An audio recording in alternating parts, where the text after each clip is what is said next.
Hi ಎಲ್ರಿಗೂ, welcome back to our YouTube channel. ನಾವು ನಮ್ಮ ಕುಟುಂಬ. ಹೇಗಿದ್ದೀರಾ ಎಲ್ಲರೂ? ನಾನು ಕಾರ್ತಿಕ್. ಇನ್ನೇನು ಶ್ರಾವಣ ಮಾಸ ಮುಗಿತು, ಭಾದ್ರಪದ ಶುರು ಆಯ್ತಲ್ಲ. ಭಾದ್ರಪದದಲ್ಲಿ ಮುಖ್ಯವಾಗಿ ಬರುವುದು ಗೌರಿ ಗಣೇಶ ವ್ರತ. ಈಗಾಗಲೇ ನಮ್ಮ ಯೂಟ್ಯೂಬ್ ಚಾನಲಲ್ಲಿ ಗೌರಿ ವ್ರತವನ್ನು ಮತ್ತು ಗೌರಿ ಪೂಜೆಗೆ ಹೇಗೆ ತಯಾರಿ ಮಾಡಿಕೊಳ್ಳುವುದು ನೀವು ನೋಡಿರ್ತೀವಿ. ಇದೇ ಹಿನ್ನೆಲೆಯಲ್ಲಿ ನಾವು ಗಣೇಶ ಪೂಜೆಗೆ ಹರಿದ್ರ ಗಣೇಶವನ್ನು ಹೇಗೆ ಮಾಡುವುದೋ ನೋಡೋಣ. ಹರಿದ್ರ ಅಂದರೆ ಅರಿಶಿಣ ಗಣೇಶ. ಇದಕ್ಕೆ ನಾನು ಈ ರೀತಿ ಎಲ್ಲ ವಸ್ತುಗಳನ್ನು ತಯಾರಿ ಮಾಡಿಕೊಂಡಿದ್ದೇನೆ. ಅರಿಶಿಣ, ಒಂಚೂರು ಚಪಾತಿ ಹಿಟ್ಟು, ಐಲೈನರ್ ಎಲ್ಲವನ್ನು ತಯಾರಿ ಮಾಡಿಕೊಂಡು ಒಂದು ತಟ್ಟೆಗೆ ಈ ರೀತಿ ಹರಿದ್ರವನ್ನು ಮತ್ತು ಅರಿಶಿಣವನ್ನು ಹಾಕಿಕೊಳ್ಳುತ್ತಿದ್ದೇನೆ. ಇದಕ್ಕೆ ನಾನು ಒಂಚೂರು ಚಪಾತಿ ಹಿಟ್ಟು ಕೂಡ ಕಳಿಸ್ಕೊಳ್ತಿದ್ದೀನಿ. ಏಕೆಂದರೆ ನಾವು ಮಾಡಿಟ್ಟುಕೊಂಡಿರುವ ಗಣೇಶವು ಬೆಳಗ್ಗಿಂದ ಸಂಜೆವರೆಗೂ ಬಿರುಕು ಬಿಡದೇ ಇರುತ್ತದೆ ಮತ್ತು ನಾವು ಚಪಾತಿ ಹಿಟ್ಟು ಹಾಕಿರೋದ್ರಿಂದ ಇದೊಂದು ಕ್ಲೇ ತಯಾರಿ ಆಗಿರುತ್ತದೆ. ಅದರಿಂದ ಮಕ್ಕಳು ಸಹ ಇದನ್ನು ಸುಲಭವಾಗಿ ಅವರ ಕೈಯಿಂದ ಮಾಡಿಕೊಳ್ಳಬಹುದು. ಆದ್ದರಿಂದ ನಾನು ಒಂಚೂರು ಚಪಾತಿ ಹಿಟ್ಟು ಕೂಡ ಕಲಿಸ್ಕೊಳ್ತಿದ್ದೀನಿ. ಇದು ಇಷ್ಟ ಇರೋರು ಹಾಕಿಕೊಳ್ಳಬಹುದು, ಇಲ್ಲ ಅನ್ನೋರು ಪ್ಯೂರ್ ಅರಿಶಿಣದಲ್ಲಿ ಸಹ ಈ ಒಂದು ನಾವು ಅರಿಶಿಣದ ಗಣೇಶವನ್ನು ಮಾಡಿಕೊಳ್ಳಬಹುದು. ಈ ಅರಿಶಿಣ ಗಣೇಶ ಭಾಳ ಶ್ರೇಷ್ಠ.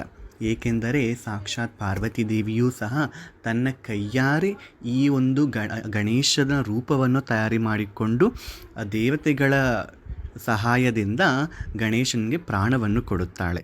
ಆದ್ದರಿಂದ ನಾವೂ ಸಹ ನಮ್ಮ ಮನೆಯಲ್ಲಿ ಈ ರೀತಿ ಗಣೇಶನನ್ನು ಅರಿಶಿಣದಿಂದ ಮಾಡಿಕೊಂಡು ಪೂಜೆ ಮಾಡುವುದರಿಂದ ಬಹಳ ಪುಣ್ಯ ಉಂಟಾಗುತ್ತದೆ. ನಾನು ಇಲ್ಲಿ ಮಾಡಿಕೊಂಡಿರುವಂತಹ ಆ ಒಂದು ಅರಿಶಿಣದ ಮಿಶ್ರಮವನ್ನು ಈ ರೀತಿ ಸಪ್ರೇಟ್ ಪಾರ್ಟ್ಗಳನ್ನಾಗಿ ಮಾಡಿಕೊಳ್ಳುತ್ತಿದ್ದೇನೆ. ಇದರಲ್ಲಿ ನಾವು ಗಣೇಶನ ಮುಖ ಮತ್ತು ಬಾಡಿ ಮತ್ತು ಕೈ ಕಾಲು ಬರುವ ಹಾಗೆ ನಾವು ಡಿವೈಡ್ ಮಾಡಿಕೊಳ್ಳಬೇಕು. ಇದನ್ನು ನೀವು ಫಸ್ಟೇ ಯಾವ ಸೈಜಿನ ಗಣೇಶ ಬೇಕೋ ಆ ಸೈಜಿನಷ್ಟು ಮುದ್ದೆಯನ್ನು ಕಲಿಸಿಕೊಂಡು ಈ ರೀತಿ ಪಾರ್ಟ್ ಮಾಡ್ಕೋಬೇಕು. ಈ ರೀತಿ ನಾವು ಸಪ್ರೇಟಾಗಿ ನಾವು ಉಂಡೆಗಳನ್ನು ಮಾಡಿಟ್ಟುಕೊಳ್ಳಬೇಕು. ಇದಕ್ಕೆ ನಾನು ಒಂದು ಕಡ್ಡಿಯ ಸಹಾಯದಿಂದ ಬಾಡಿ ಮತ್ತು ತಲೆ ಎರಡೂ ಸೇರಿಸಿಕೊಂಡಾಗ ಅದು ನಮಗೆ ಆ ರೂಪವನ್ನು ಮಾಡಿಕೊಳ್ಳುವುದಕ್ಕೆ ಬಹಳ ಸಹಾಯ ಮಾಡುತ್ತದೆ. ಈ ರೀತಿ ನಾವು ಮುಖವನ್ನು ಮತ್ತು ಬಾಡಿಯನ್ನು ಸೇರಿಸಿಕೊಂಡ ನಂತರ ಮುಖ್ಯವಾಗಿ ಗಣೇಶ ರೂಪ ಬರುವುದಕ್ಕೆ ನಾವು ಕಿವಿಯನ್ನು ಮಾಡಿಕೊಳ್ಳಬೇಕು. ಕಿವಿಯಗೋಸ್ಕರ ನಾನು ಈ ರೀತಿ ಸಮವಾಗಿ ಎರಡು ಭಾಗವನ್ನು ಮಾಡಿಕೊಂಡು ನಂತರ ಈ ರೀತಿ ಒಂದು ಅಗರಬತ್ತಿಯ ಕಡ್ಡಿಯನ್ನು ಸಹ ಇಟ್ಟುಕೊಳ್ಳುತ್ತಿದ್ದೇನೆ. ಆಗ ನಮಗೆ ಆ ಕಿವಿಯನ್ನು ಜೋಡಿಸಿಕೊಳ್ಳುವುದಕ್ಕೆ ಬಹಳ ಸುಲಭವಾಗಿರುತ್ತದೆ. ಈ ಒಂದು ಕಿವಿಯನ್ನು ನಿಮಗೆ ಇಷ್ಟ ಆಗಿರುವ ರೀತಿಯಲ್ಲಿ ಕೂಡ ಸಹ ನೀವು ಮಾಡಿಕೊಳ್ಳಬಹುದು. ಆದರೆ ಗಣೇಶನಿಗೆ ಆ ರೂಪವನ್ನು ಕೊಡುವುದೇ ಆ ಕಿವಿ ಅಲ್ಲವಾ? ಈ ರೀತಿ ನಾನು ಎರಡು ಕಿವಿಯನ್ನು ಈ ಶೇಪಿಕೊಳ್ಳುತ್ತಿದ್ದೇನೆ. ಇದು ನಿಮಗೆ ಯಾವ ಸೈಜಲ್ಲಿ ಯಾವ ಶೇಪಿನಲ್ಲಿ ಬೇಕೋ ಆ ರೀತಿ ನೀವು ಮಾಡಿಕೊಳ್ಳಬಹುದು. ಆದರೆ ಮುಖ್ಯವಾಗಿ ಈ ಕಿವಿ ಇರಲೇಬೇಕು, ಯಾಕಂದರೆ ಗಣೇಶನಿಗೆ ಈ ಕಿವಿಯೇ ಅಲ್ವಾ ರೂಪ ಕೊಡುವುದು. ನಂತರ ಮಾಡಿಟ್ಟುಕೊಂಡಿರುವ ಈ ಕಿವಿಯನ್ನು ನಾನು ಈ ರೀತಿ ಕಡ್ಡಿಗೆ ಜೋಡಿಸಿಕೊಳ್ಳುತ್ತಿದ್ದೇನೆ. ಈ ರೀತಿ ಕಡ್ಡಿ ಇಟ್ಟುಕೊಂಡಿರುವುದರಿಂದ ನಮಗೆ ಆ ಕಿವಿ ಬೀಳುವುದಿಲ್ಲ ಮತ್ತು ಇಡೀ ದಿನ ನಾವು ಪೂಜೆ ಮಾಡಿದ ನಂತರ ಇಡೀ ದಿನ ಅದು ಆ ರೀತಿಯೇ ಇರುತ್ತದೆ.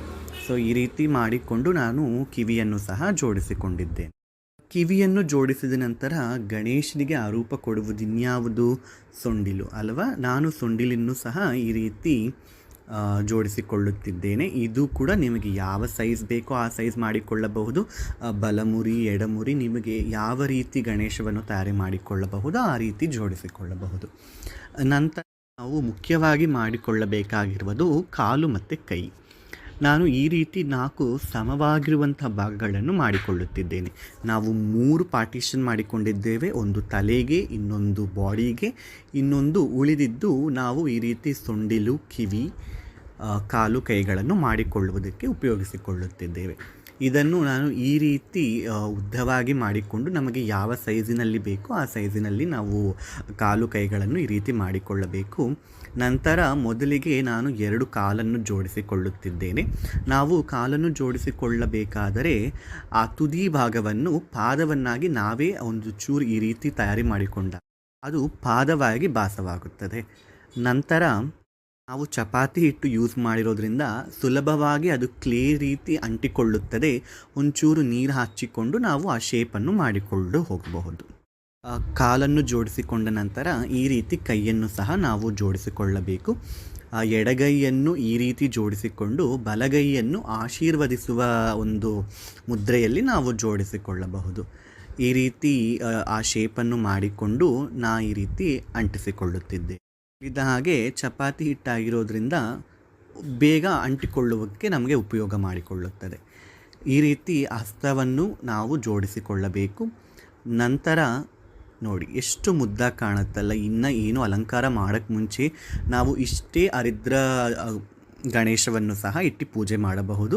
ಆದರೆ ಮಕ್ಕಳು ಮಾಡುವುದರಿಂದ ಮಕ್ಕಳೆಲ್ಲ ಮಾಡುತ್ತಿರ್ತಾರಲ್ವ, ಅವರೆಲ್ಲ ಇದಕ್ಕೆ ಇನ್ನೂ ಒಂದು ಚೂರು ಅಲಂಕಾರವನ್ನು ಸಹ ಮಾಡಿಕೊಳ್ಳಬಹುದು.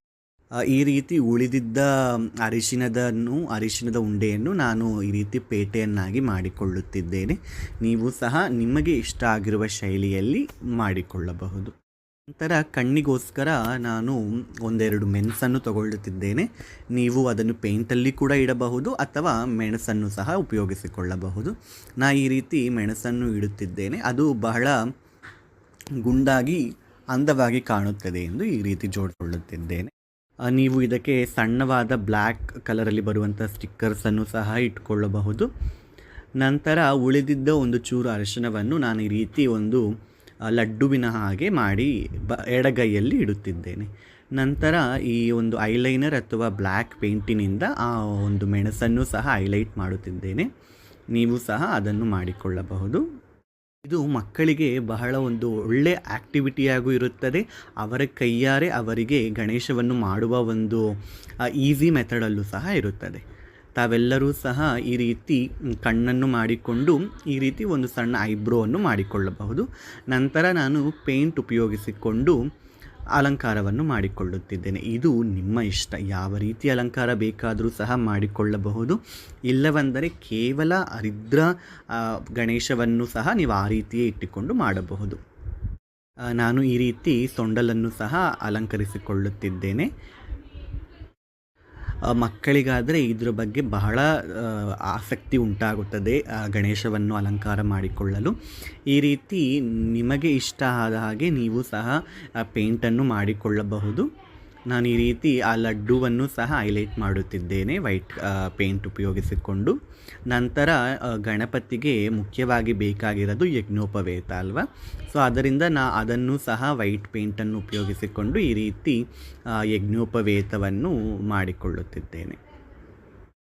ಗಣೇಶನಿಗೆ ಬೊಟ್ಟನ್ನು ಸಹ ಈ ರೀತಿ ಶಿವನ ಪಟ್ಟೆಯ ರೀತಿಯಲ್ಲಿ ನಾನು ಇಡುತ್ತಿದ್ದೇನೆ. ಯಾಕಂದರೆ ಶಿವಪುತ್ರ ಅಲ್ವಾ. ಸೊ ಈ ರೀತಿ ಮಾಡಿಕೊಂಡಾಗ ಸುಂದರವಾಗಿ ಕಾಣುತ್ತಾನೆ. ಈ ರೀತಿ ನಮಗೆ ತಿಳಿದಿರುವ ಐಡಿಯಾಗಳನ್ನು ಉಪಯೋಗಿಸಿಕೊಂಡು ನಾವು ಗಣೇಶವನ್ನು ಅಲಂಕರಿಸಿಕೊಳ್ಳಬಹುದು. ನಂತರ ಕಿವಿಯನ್ನು ಸಹ ಈ ರೀತಿ ಅಲಂಕರಿಸಿಕೊಳ್ಳುತ್ತಿದ್ದೇನೆ. ಗಣೇಶ ಬ್ರಾಹ್ಮಣ ಸ್ವರೂಪ ಆಗಿರುವುದರಿಂದ ನಾವು ಈ ರೀತಿ ಪಟ್ಟೆಯನ್ನು ಸಹ ಕಾಲು ಕೈಗೆ ಅಲಂಕರಿಸಿಕೊಳ್ಳಬಹುದು. ಈ ಗಣೇಶ ಬಹಳ ಸುಲಭವಾಗಿ ಕೇವಲ 10-15 ನಿಮಿಷದಲ್ಲಿ ನಾವು ಈ ರೀತಿ ಅಲಂಕರಿಸಿಕೊಳ್ಳಬಹುದು. ಈ ರೀತಿ ನಾನು ಆ ಹಲ್ಲನ್ನು ಸಹ ಬಿಡಿಸಿಕೊಳ್ಳುತ್ತಿದ್ದೇನೆ. ಎಲ್ಲವನ್ನು ಪೇಂಟ್ ಉಪಯೋಗಿಸಿಕೊಂಡು ಮಾಡಿದರೂ ಸಹ ಬೊಟ್ಟನ್ನು ಕುಂಕುಮದಲ್ಲಿ ಇಡುವುದೇ ಬಹಳ ಚಂದವಾಗಿ ಕಾಣುತ್ತದೆ. ಆದ್ದರಿಂದ ನಾನು ಈ ರೀತಿ ಕುಂಕುಮವನ್ನು ಕಲಿಸಿಕೊಂಡು ಆ ಪಟ್ಟೆಗೆ ಬೊಟ್ಟನ್ನು ಸಹ ಜೋಡಿಸಿಕೊಳ್ಳುತ್ತಿದ್ದೇನೆ. ಈ ರೀತಿ ಕುಂಕುಮದಲ್ಲಿ ಬೊಟ್ಟನ್ನು ಸಹ ನೀವು ಜೋಡಿಸಿಕೊಂಡು ಗಣೇಶವನ್ನು ತಯಾರಿ ಮಾಡಿಕೊಳ್ಳಬಹುದು. ಎಲ್ಲವೂ ಮುಗಿದ ನಂತರ ಈ ರೀತಿ ಮುದ್ದಾಗಿ ಕಾಣುತ್ತಾನೆ ನಮ್ಮ ಗಣೇಶ. ನೋಡಿ ಎಷ್ಟು ಸುಲಭವಾಗಿ ನಾವು ಈ ರೀತಿ ಮುದ್ದಾದ ಗಣಪತಿಯನ್ನು ನಮ್ಮ ಕೈಯಾರೆ ನಾವು ಮಾಡಿಕೊಳ್ಳಬಹುದು. ಎಷ್ಟೇ ನಾವು ಆಚೆ ಕಡೆ ಬಜಾರಿನಿಂದ ಮಣ್ಣಿನ ಗಣೇಶ ತಂದರೂ ಸಹ ಈ ರೀತಿ ನಮ್ಮ ಕೈಯಾರೆ ಗಣೇಶವನ್ನು